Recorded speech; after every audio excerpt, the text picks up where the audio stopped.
Have you ever had this situation that you ask a question from Copilot or Claude or whatever is your AI assistant tool, M365 Copilot, ChatGPT, from the Power BI semantic model, but the response that you get is not the most accurate response. It is taking time and the answer is not correct. Here I have an example of that. Now I'm showing that in the Copilot inside Power BI, but same experience is available if you use M365 Copilot.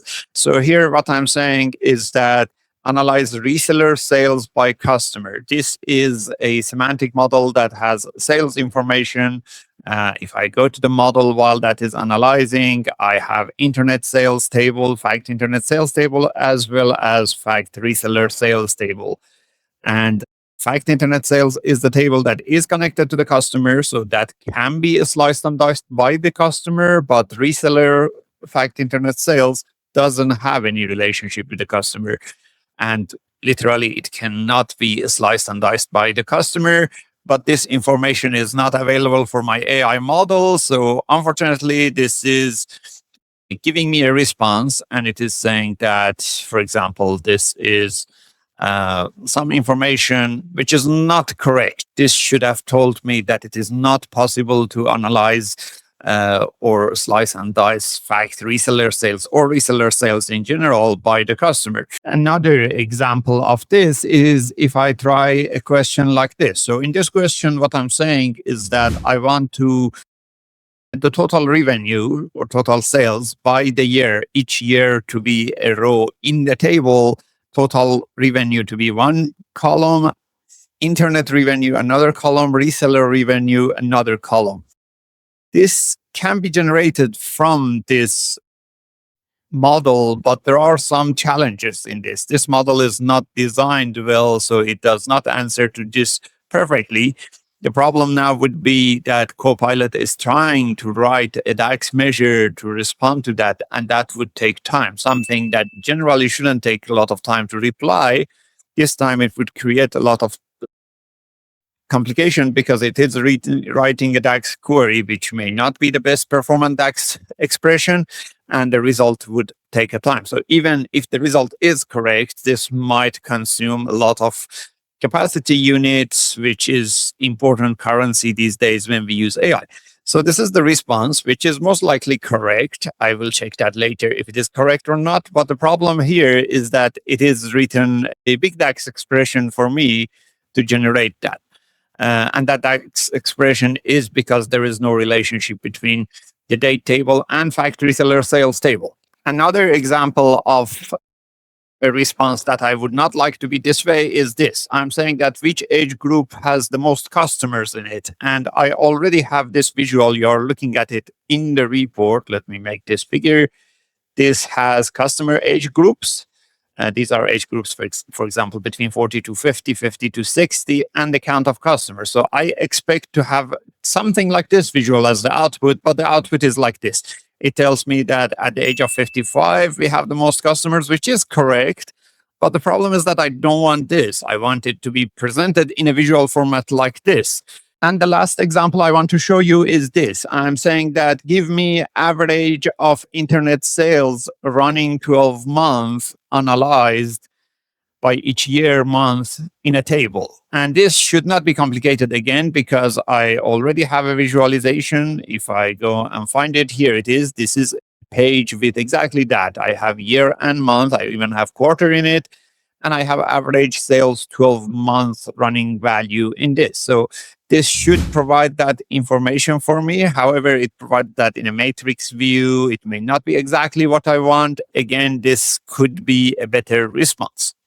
I'm talking in this video specifically about scenarios that the response from AI is not the best response. Sometimes it is wrong. Sometimes it is slow. Sometimes it is not the visual that you want or in the format that you want, which would cost you more tokens to enhance that prompt.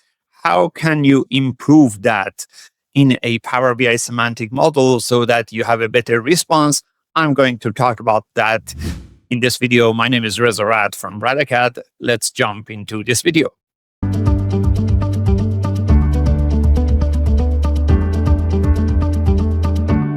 Okay, how can we make this response better? Now, it doesn't matter where the response is generated. You might use M365 Copilot connected to a Power BI semantic model using data agent. And I explained that in previous video. You can go and check it. This is like business user logging into M365 Copilot, asking questions related to Power BI semantic model and getting responses.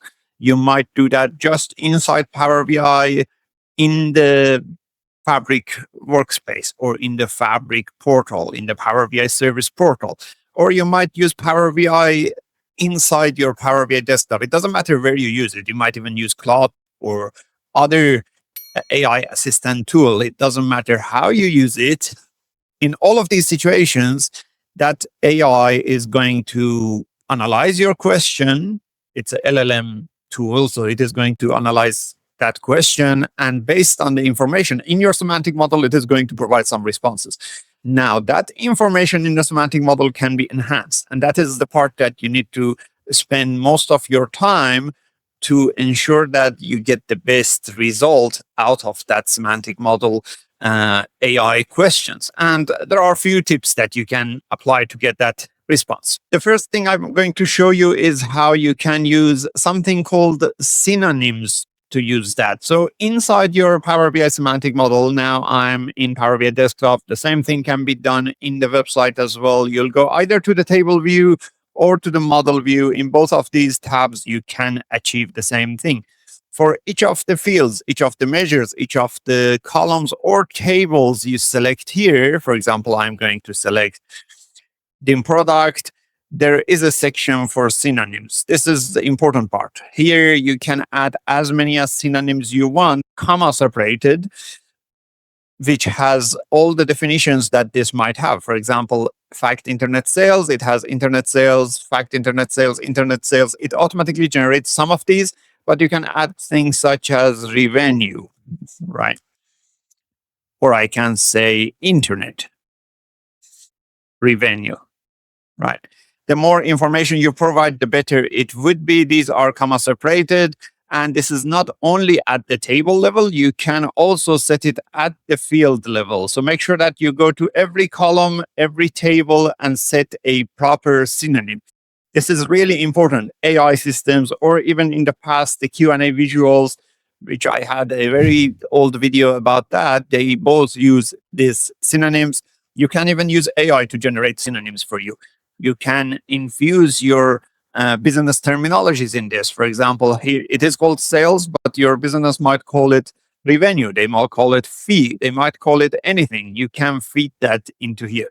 In addition to synonym, number 2 is that you need to have description, proper description. For example, here, fact internet sales is a table. I can add a description like this, which says, for example, this is the revenue generated through internet sales channels, sliced and diced by customer, by product. Any information, any description here could be useful. Again, this can be something you could use AI to generate for you. This description can be at the field level, at the table level, at the measure level. So synonyms and descriptions, these are very critical first 2 items that you need to have to enhance the response of AI to your Power BI semantic model. The other important aspect of this is any enhancement you do on the Power BI model, the semantic model itself. And there are tons of enhancements you can do on that. So first, make sure that you have proper relationships, correct relationships, star schema design, relationships to be one-to-many single direction from dimension tables to the fact tables.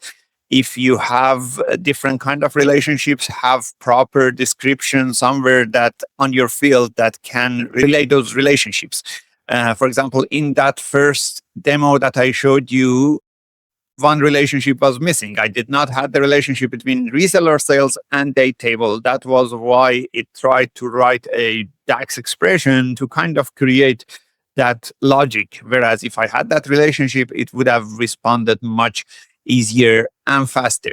So relationships are one important key. Another important item here is that you need to have proper auto-summarization on your fields, like the very first model that I showed you. If I go to the auto-summarization of the date field, for example, Here you can see that fields such as calendar year, semester, quarter, or fiscal year, semester, quarter, these are auto-summarizable, which is incorrect, because this means that if they are added into a visual, they will be summarized like 2011 and 2012. These values would be summarized together, which is not correct. So you can certainly go to this model and find that table and find all the columns and mark them to be not summarizable. Or if the actual summarization should be average instead of sum, you can set that. Use hierarchies whenever needed. The date table comes with the default hierarchy, but if you use that default date table, you might also choose to use your own custom date table. And if you do that, you have to also be careful of going to calendar options, either mark it as a date table or use one of these calendar options that are newly announced. And I have a video about that. These are important because then Power BI knows that this is the date table to use. So between default and custom date table, your choice, all of these configurations should be done inside your semantic model. The more improvement you apply on your Power BI semantic model design, the better AI response you will get from it.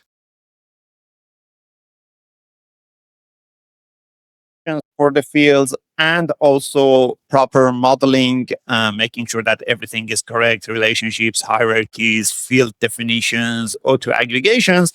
The last part is an interesting part, and that is prep data for AI. This option that is right beside Copilot, make sure that you use that. To use this option, of course, you need to have a Fabric capacity enabled because Copilot in Fabric and Power BI is based on a Fabric capacity. Once you have that enabled, you can click on this.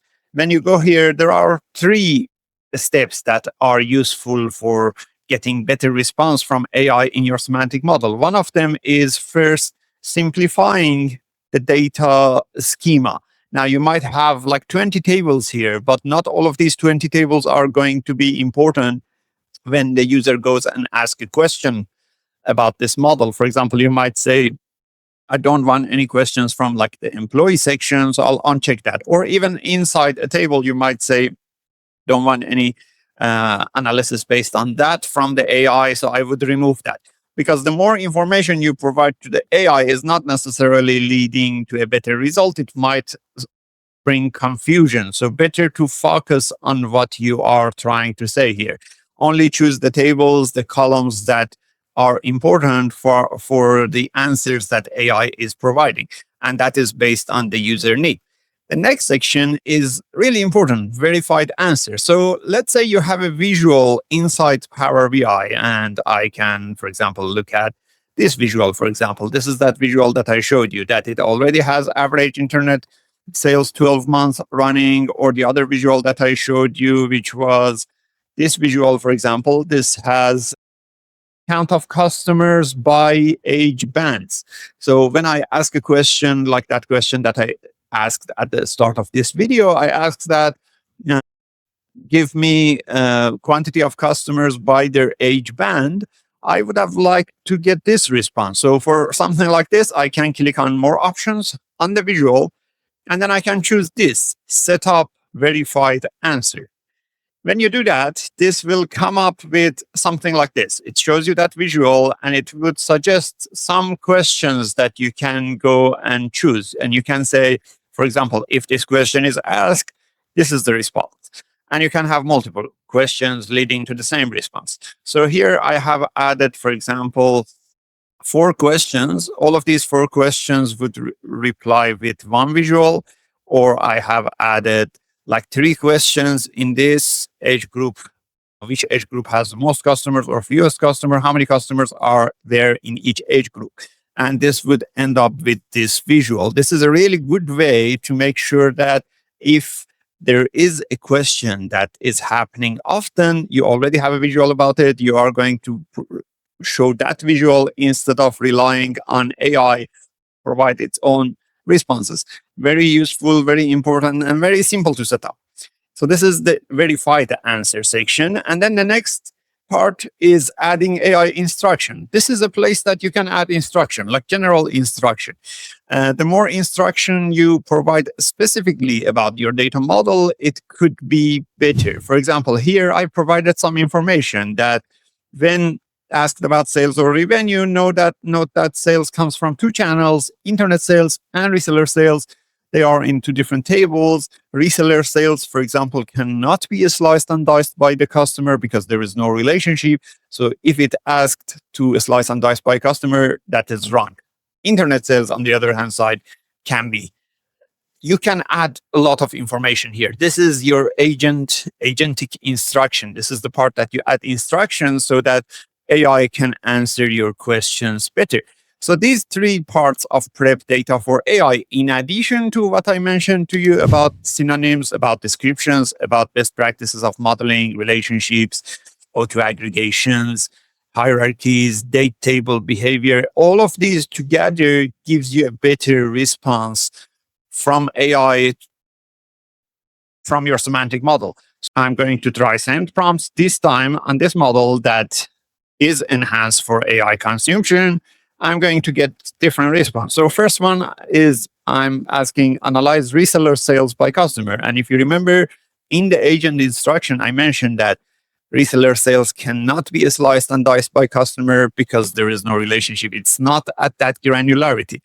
In the demo that I showed you at the start of this video, it unfortunately did that and it gave me incorrect result. But here it tells me that there is no value relationship between reseller sales and customer, so it cannot be analyzed, which is what exactly I want. So it gave me a proper answer based on my model. I'm going to try is which age group has the most customers. Again, I asked this at the start of my video and it gave me a response which was not incorrect, but it was not the visual that I wanted. This time, because I have a verified answer for this should end up giving me that visual, which is exactly that visual I can see. This is because it is in the verified answer and you can see that information here. The other question that I asked in the past was that I want total revenue by the year, one record per year, and one column for total revenue, one column for internet revenue, internet sales, the other one for reseller sales. This time, because I already have the proper relationship, I already have good model definition, good description for the fields, good synonyms, all of these would lead to a better result. You see, this is a better result than that. Even the formatting is better. And the other fact that this didn't write a custom DAX expression to get to this and it provided a faster response is also critical. And the last example I'm going to try here is that I'm saying that give me that average 12 months sales, running 12 months sales. And if you remember, I had again a visual for this and I wanted that visual to be presented because it gives me proper result from that. I already have that sliced and diced by month and year. So it is going to give me that information from that visual. So in general, adding these helped me to get a better response. Of course, I can enhance this. I can go and build a data agent on top of this and add even more instructions over there. That would be also helpful because in data agent, in addition to the semantic model, I might also have a lake house. I might have a warehouse, connect all of these three, add extra instruction for that. But this part that I explained in this video is extremely helpful, especially on the Power BI semantic model side of it. No matter where you consume this, in M365 Copilot, in Claude, everywhere that you use and consume this, you would get a better response when you prep your data for AI and also when you design your data model in good way with synonyms, with descriptions, with proper modeling best practices. I hope this video helped you in your Power BI implementations, especially when you use AI. My name is Reza Rad. We record and publish videos weekly on these subjects. If you like this video, go ahead and subscribe to our YouTube channel. Until the next video, bye.